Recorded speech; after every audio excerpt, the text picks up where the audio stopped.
BJP government আসার পরে সম্পূর্ণভাবে এই তোলাবাজি সিন্ডিকেট ভেঙে দেওয়া হয়েছে।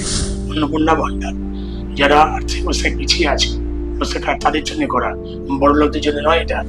আপনি যে অন্নপূর্ণা ভান্ডারের কথা বললেন, সেই যে অন্নপূর্ণা ভান্ডার নিয়ে কিন্তু বিভিন্ন জায়গায় অশান্তি দেখা দিচ্ছে। গতকাল আমরা বিরাটি স্টেশনে অশান্তি দেখতে পেয়েছি। আপনার বিধানসভা কেন্দ্রে সেই পরিস্থিতিটা কেমন? দুর্নীতি করে পালিয়ে যাচ্ছে সব কাউন্সিলররা। জনগণের খুব প্রচন্ড পর্যায়ে আছে। 4 তারিখের পরে টিএমসি আছে, যারা বিজেপিতে এসছে টিভিতে, তারাই অশান্তিগুলো বাঁধাচ্ছে। স্টেট ইউনিভার্সিটি আমার পাশে আজকে রোডের মধ্যে, সেই স্টেট ইউনিভার্সিটির ভেতরে যত পুকুর আছে, গাছ আছে, সেগুলো সব নিয়েছিল শাসক দলের লোকরা। ইউনিভার্সিটি জানতো না, কিছু করার ছিল না। পশ্চিমবঙ্গে উন্নয়নের বন্যা বাড়িয়েছে, যাতে কোথাও কোনো রাস্তাঘাট ট্রেন ভাবনা থাকে, জল না যাবে। পুজো তো এমনি হতো, এই সরকার আগে আজকে পুজো হতো, সেই জায়গায় পুজো ওজন দিয়ে ক্লাবগুলোকে দখল করা, এই একটা অপচেষ্টা, সেটা বন্ধ করতে হবে। কোনো নেতা, কোনো সিন্ডিকেটার, কোনো তোলাবাজ, কোনো কাউন্সিলের পুজো বাসাতে করতে দেবো না। পুজো হবে। দীর্ঘ 34 বছরের বাম শাসন এবং 15 বছরের তৃণমূল শাসনের পর বাংলার মসনদে এখন বিজেপি শিবির। এই যে পরিবর্তন হয়েছে, এটা কি শুধুই রাজনৈতিক পরিবর্তন, নাকি এই পরিবর্তনে মানুষের জীবনের উপরেও অনেকটা প্রভাব পড়েছে? একদিকে 100 দিন পার হয়েছে বিজেপি সরকারের, তারা যে সাফল্যের দাবি করছে, অন্যদিকে কিন্তু এখন বিতর্ক দেখা দিচ্ছে অন্নপূর্ণা ভান্ডার নিয়ে, নানান অশান্তি দেখা দিচ্ছে। এছাড়া ডিম থেরাপির যে বিষয়, সেই নিয়েও নানান বিতর্ক দেখা দিচ্ছে। তো এতে মানুষের জীবনের উপর কতটা প্রভাব পড়েছে, 100 দিনে বিজেপি কতটা সাফল্যের পথে গিয়েছে, এবং আগামী বছরগুলোতে বিজেপির রোডম্যাপ কি, এই সমস্ত বিষয় নিয়ে আজ কথা বলবো। নমস্কার মিশা, আপনারা দেখছেন সময় 365, এবং এই মুহূর্তে আমাদের সঙ্গে রয়েছেন বারাসাত বিধানসভা কেন্দ্রের বিজেপি বিধায়ক শঙ্কর চ্যাটার্জি। নমস্কার স্যার, সময় 365 পর্দায় স্বাগত আপনাকে। নমস্কার। দাদা, প্রথমেই জিজ্ঞেস করবো, 100 দিন তো পূর্ণ হয়েছে, মানে কতটা কি পরিবর্তন দেখা দিচ্ছে মানুষের উপর, এই বিধানসভা ক্ষেত্রে কতটা পরিবর্তন লক্ষ্য করা যাচ্ছে? দেখুন, সরকারটা এসছে, একটা রাষ্ট্রপতি সরকার এসছে 49 বছর পরে। সরকারের বয়স 3 মাস। সেই 3 মাসের মধ্যে যা যা হয়েছে সেটা অত্যন্ত উল্লেখযোগ্য। যেরকম আপনার অন্নপূর্ণা ভান্ডারের কথা যদি বলি, আমাদের কমিটমেন্ট ছিল 3,000 টাকা করে দেবো। এবং একটা সরকারে ছিল টিএমসি, তারা 9 মাস লাগিয়েছিল 500 টাকা করে দিতে, 9 মাস লাগিয়েছিল। আমাদের বয়স 3 মাস, আমরা 3,000 টাকা করে দিচ্ছি। 1,80,00,000 আমি অ্যাপ্লিকেশন এসেছি, 1,80,00,000। তার মধ্যে 1,46,00,000 আমরা ডিসবার্স করেছি। এবং এই অন্নপূর্ণা ভান্ডারে যে দুর্নীতি হয়েছে, সেই দুর্নীতি আকাশ করেছে। আজকে লক্ষ্মী ভান্ডার পেয়েছে পুরুষরা, যাদের বাড়িঘর দৌড় আছে। আমি এরকম বলতে পারি, আমি যেখানে থাকি ফরচুন সিটিতে, সেখানে সবার অন্নপূর্ণা ভান্ডার হচ্ছে। এটা তো করা হচ্ছে গরিবদের জন্য। শাসক দল যেটা টিএমসি সবাইকে দিয়েছে, কোটিপতি তাদেরকে দিয়েছে। আর আমাদের তো যারা প্রান্তিক লোক আছে, যাদের কিছু নেই, তাদেরকে দেওয়া। সেই 3 মাসে আমরা 1,63,00,000 আমরা অন্নপূর্ণা ভান্ডার দিতে পেরেছি। এটা বিরাট সাফল্য।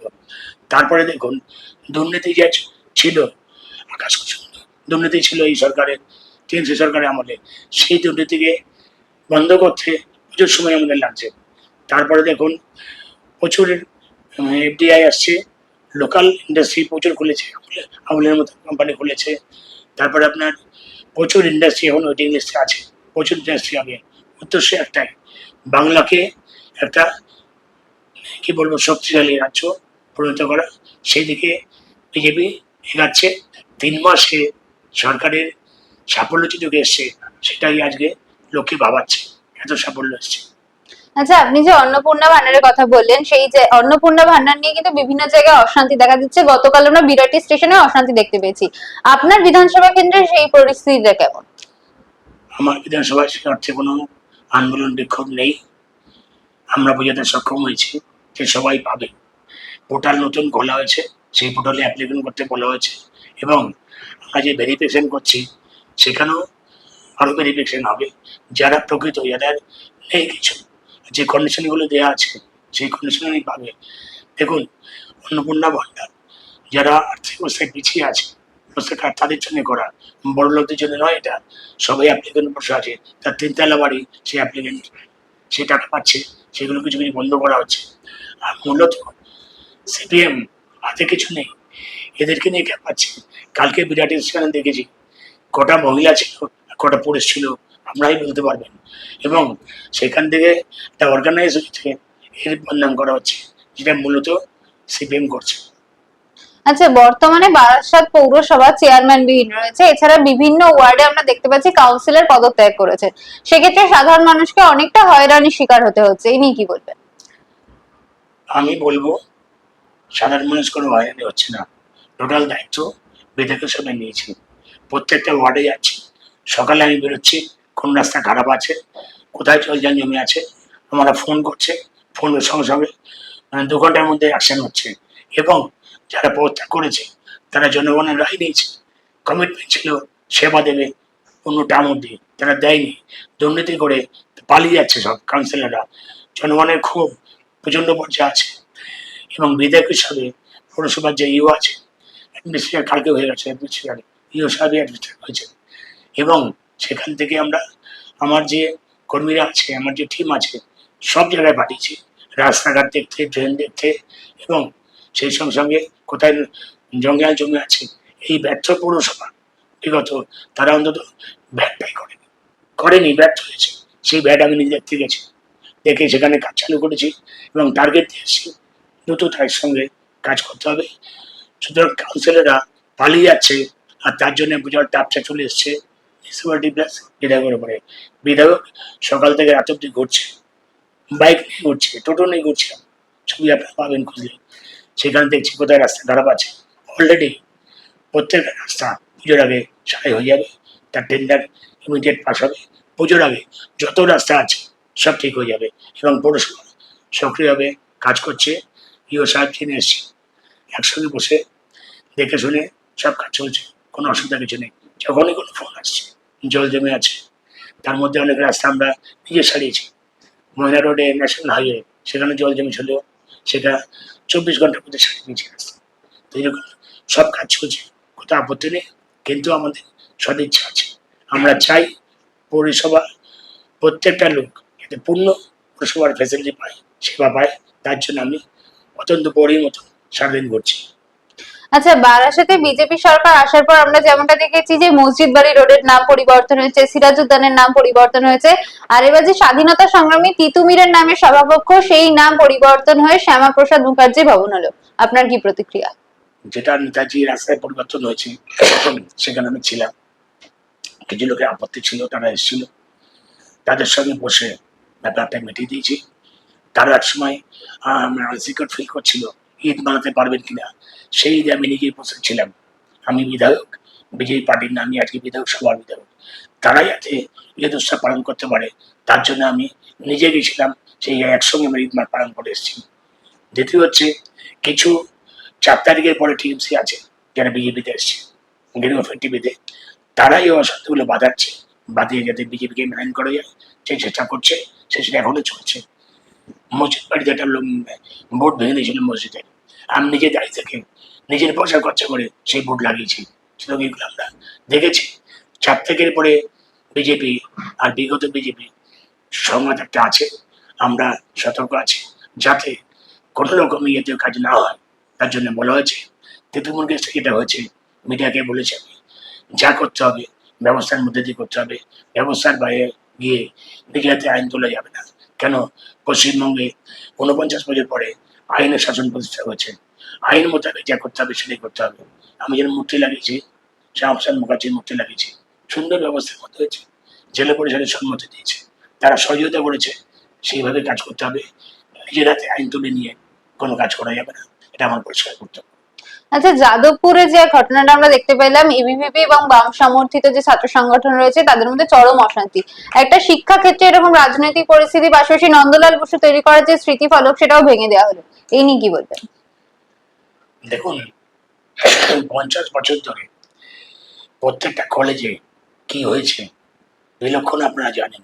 সেই কলেজে সার্চ করতে গিয়ে সেখানে যত রকম অসামাজিক কাজ সেটা হয়েছে, সেরকমই আজকে এসএফআই বলুন, টিএমসিটি বলুন, তাদের একটা সাম্রাজ্য হয়ে গেছিল কলেজ ইউনিভার্সিটিতে। একটা ছোট্ট কথা আপনাদের বলবো, স্টেট ইউনিভার্সিটি আমার পাশেই 5 কিলোমিটারের মধ্যে, সেই স্টেট ইউনিভার্সিটির ভিতরে যত পুকুর আছে, গাছ আছে, সেগুলো সব নিয়েছিল শাসক দলের লোকরা। ইউনিভার্সিটি জানতো না, কিছু করার ছিল না, সেখানে গিয়ে বন্ধ করেছি। এরকমই প্রত্যেকটা শিক্ষা প্রতিষ্ঠানে তাদের সাম্রাজ্য চলেছে। ইউনিয়নের ইলেকশন হয় না, আর ইলেকশন না হওয়ার জন্য তারাই থেকে গেছে, তারাই কলেজে ঢুকে ভর্তি থেকে আরম্ভ করে টাকা নেওয়া, এবং টোটাল বাসাতে একটা স্টুডেন্ট ইউনিয়নের নামে লক্ষ লক্ষ টাকা উঠছে। কিসের টাকা, কোনো হিসাব নেই।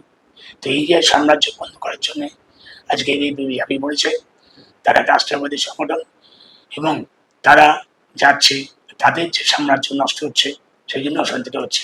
আমরা কলেজে কোনো রকম দুর্নীতি রাস্তা করবো না। আমি যেন হসপিটালকে বলেছি বাসাতে সেবার কাজে সেবা চলবে, অন্য কিছু থাকবে না। শিক্ষা প্রতিষ্ঠানে পড়াশোনা ছাড়া এই যে এদের যে সাম্রাজ্য, নানা রকম ভর্তি থেকে আরম্ভ করে যত দুর্নীতি আঠারো দাঁড়িয়েছে ইউনিভার্সিটি কলেজগুলোতে, সেটা বন্ধ হবে। আগামী দিন পঠন পাঠনের জায়গায় শুধু পঠন পাঠন হবে, সেই জায়গায় স্টাবলিশ করতে আমার সরকার, পশ্চিমবঙ্গ সরকার দৃঢ়প্রতিজ্ঞ। আচ্ছা, আপনার বিধানসভা ক্ষেত্রে 100 দিন তো পার হয়েছে, আপনার বিধানসভা ক্ষেত্রে কি কি কাজ এখনো বাকি আছে বলে আপনার মনে হয়? দেখুন, কাজ তো প্রচুর বাকি আছে, বিগত সরকার করে, সেই দায়িত্ব আমাকে নিতে হচ্ছে।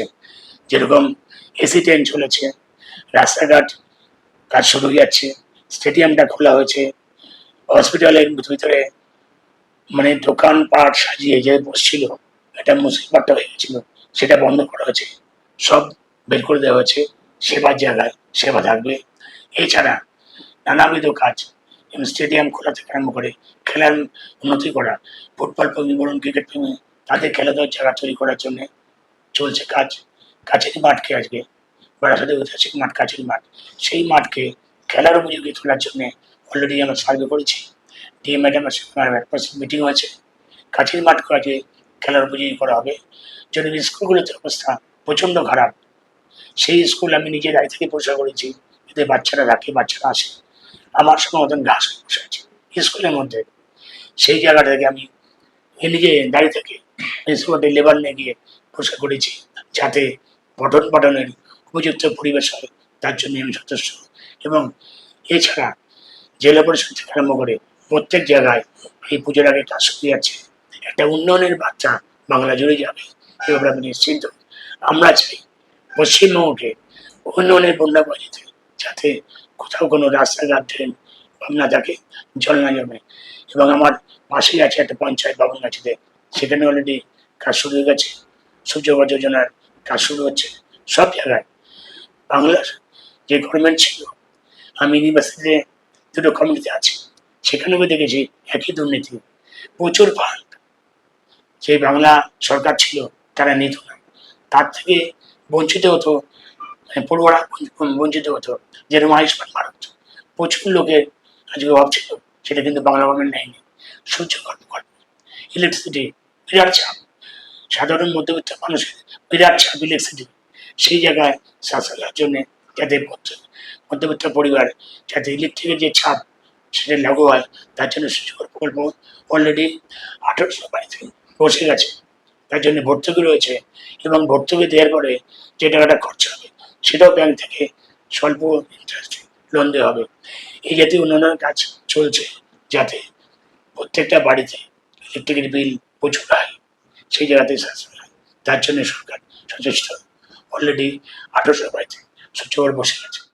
বিভিন্ন জায়গায় বালি সিন্ডিকেট, রাজ, তোলাবাজি এইসব নিয়ে অনেক অভিযোগ সামনে আসে, এই নিয়ে কি বলবেন? সাধারণ মানুষ মানে পরেশান ছিল এই সিন্ডিকেট রাজ, তোলাবাজির জন্য। বিজেপি গভর্নমেন্ট আসার পরে সম্পূর্ণভাবে এই তোলাবাজি সিন্ডিকেট ভেঙে দেওয়া হয়েছে, যাতে কোনো লোক বাড়ি করতে গেলে তারপরে প্রেশার চাপানো, মাল নিতে হবে, নিম্নমানের মাল দেবো, রেট বেশি নেবো, এই সিন্ডিকেট রাজ অন্তত বাসাতে আমি বলতে পারি সম্পূর্ণ মুক্ত। এটা আমার কমিটমেন্ট ছিল, সরকার কমিটমেন্ট ছিল। সিন্ডিকেট রাজ, তোলাবাজি, থ্রেফটিং, এক্সট্রাকশন সব বন্ধ হয়েছে। এবং বাংলা জুড়ে যেটা আমাদের কমিটমেন্ট ছিল, আইনের শাসন আনতে হবে। সেই আইনের শাসন কিন্তু আজকে বাংলায় ফিরে এসছে এবং পুলিশ অত্যন্ত সক্রিয়, যাতে বারাসাতে সাতটা জুয়া এবং যে লোটো এই সব বন্ধ হয়েছে, সব স্টপ আছে। অসামাজিক কোন ব্যবসা বাংলায় কোথায় করতে দেওয়া হবে না। তার জন্য আমরা দৃঢ়প্রতিজ্ঞ। এটা একটা সরকার অ্যাচিভমেন্ট। তোলাবাজি থেকে আরম্ভ করে সব অবৈধ অসামাজিক ব্যবসা সব বন্ধ হয়েছে এবং আমাদের কর্মীরা সক্রিয়। বলা হয়েছে যেখানে সিন্ডিকেট হবে সেখানেই বন্ধ হবে, পুলিশকে দিয়ে বন্ধ করব। এবং যেহেতু আইনের শাসন এসছে এবং পুলিশ অত্যন্ত সক্রিয়ভাবে কাজ করছে, তারাও খুব খুশি যে ভালো কাজ করতে পারছে সমাজের জন্য। আচ্ছা দাদা, 2 মাস পর, মোটামুটি 2 মাস পরেই পুজো। তো আগের সরকার আমরা যেমন দেখেছি পুজোর সময় বিভিন্ন ক্লাবকে অনুদান দিত, আপনাদের সরকার সেই বিষয়টা নিয়ে কি ভাবছে? দেখুন, একটা প্র্যাকটিস হয়ে গেলে শুরুতে আমাদের আপত্তি ছিল। পুজো তো এমনি হতো, এই সরকার আগে আসলে পুজো হতো, সেই জায়গায় পুজো ওজন দিয়ে ক্লাবগুলোকে দখল করা, এই একটা অপচেষ্টা, সেটা বন্ধ করতে হবে। এবং আমরা যদি সিস্টেম চলেছে এবং অনেক ছোট পুজো আছে যারা অর্থের অভাবে ঢুকছে, আমরা সরকার থেকে সিদ্ধান্ত নিয়ে আছে ছোট পুজোকে আর্থিক সাহায্য দেয় কিনা সেটা চিন্তা ভাবনার মধ্যে আছে। বড় ক্লাব তো পুজো এমনি হয়, ছোট ছোট পুজো যারা আছে, যারা করতে পারছে না, খুব আর্থিক অবস্থা, গ্রামগঞ্জের ভিতরে অনেক পুজো আছে, সেই সব পুজোকে ইন্ডিকেট করে সেই জায়গায় অর্থ সাহায্য করা যায় কিনা এটা সরকারের বিবেচনার মধ্যে আছে। আচ্ছা দাদা, আমরা জানি বারাসাত মানেই কালী পুজো, তো এবারের কালী পুজো নিয়ে কি কোনো বিশেষ ভাবনা রয়েছে? প্রত্যেক ক্লাবকে বলা হয়েছে, প্রত্যেকটা ক্লাব আমাকে ডেকেছিল, সবাই চাই আমি পেশেন্ট হই। আমার পরিষ্কার বক্তব্য, কোথাও আমি পেশেন্ট হব না। একটা রাজনীতি মুক্ত ক্লাব চলবে, এলাকাবাসী সেই ক্লাব চালাবে, এলাকা থেকেই পেশেন্ট হবে এবং সেই মোতাবেক চলছে। সবাইকে নিয়ে পুজো হবে। কালী পুজোতে যেটা হতো সেটা এবারও হবে, এবারও সেরকম হবে। কিন্তু ওই সিন্ডিকেটের পুজো, নেতাদের পুজো হবে না। পুজো হবে ক্লাবের পুজো, এলাকা হবে, পাড়ার পুজো হবে। কোনো নেতা, কোনো সিন্ডিকেটাজ, কোনো তোলাবাজ, কোনো কাউন্সিলের পুজো বাসাতে করতে দেবো না। পুজো হবে পাড়ার মধ্যে, পাড়ার লোকরা পুজো করবে, পাড়ার লোক প্রেসিডেন্ট হবে, এলাকার লোক সেক্রেটারি হবে। সেটাই প্রত্যেক ক্লাবকে বলা আছে। ক্লাবগুলো সেই আবেদনে সাড়া দিয়েছে, তারা সেই মতন পুজো হবে। কোনো রকম জুলুমবাজি বাসাতে করতে দেবো না। আপনারা এতক্ষণ শুনলেন বারাসাত বিধানসভা কেন্দ্রের বিধায়ক শঙ্কর চ্যাটার্জির কথা। তিনি কিন্তু উন্নয়নের বার্তাই দিলেন। তিনি এমনটাও বললেন যে মোটামুটি যে রাস্তাঘাটের কাজ আছে বা বিভিন্ন যে কাজ আছে সেগুলি পুজোর আগে সম্পন্ন হয়ে যাবে। এরকম আরো নিউজের জন্য চোখ রাখুন সময় 365 পর্দায়। ক্যামেরায় অভিরাম নস্করের সঙ্গে ঈশা ভক্তের রিপোর্ট, সময় 365 বারাসাত।